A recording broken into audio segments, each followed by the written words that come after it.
بسم الله الرحمن الرحيم، والصلاة والسلام على أشرف المرسلين ومن تبعه وولاه إلى يوم يبعثون. أما بعد، أعزائي الطلبة طالبات، إخوان الأساتذة،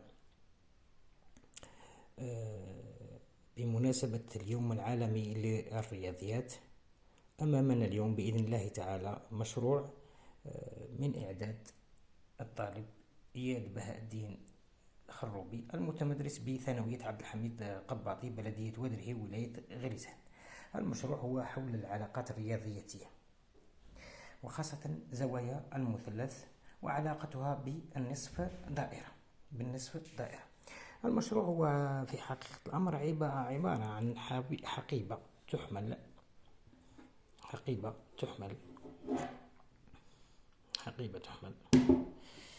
نقوم بفتحها بإذن الله تعالى.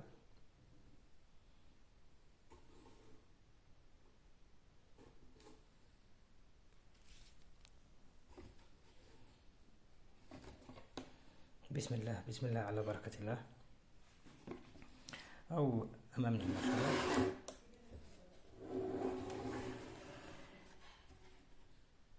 هو عبارة عن مثلث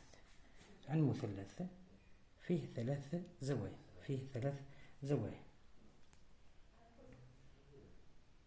هذه الزوايا حينما ننزعها من مكانها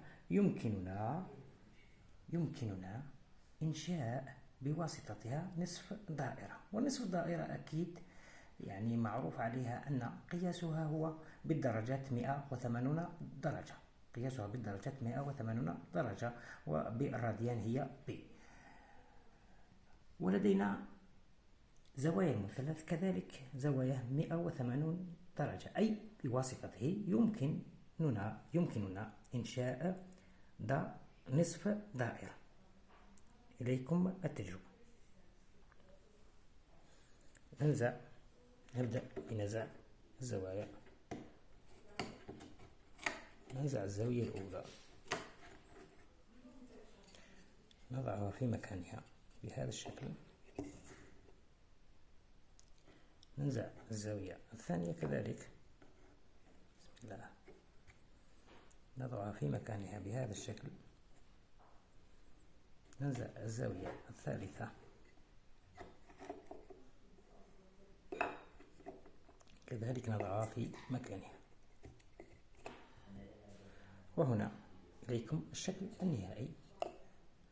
تحصلنا على نصف دائرة، أي قيسها 180 درجة، مثل يعني أقياس زوايا المثلث الثلاث. نقوم بإرجاع الزوايا إلى مكانها.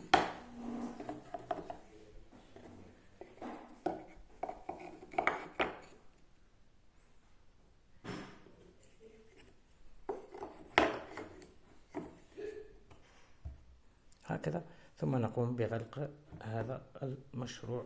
وشكرا للطالب على على ذكائه وتفانيه في العمل. والسلام عليكم ورحمة الله تعالى وبركاته.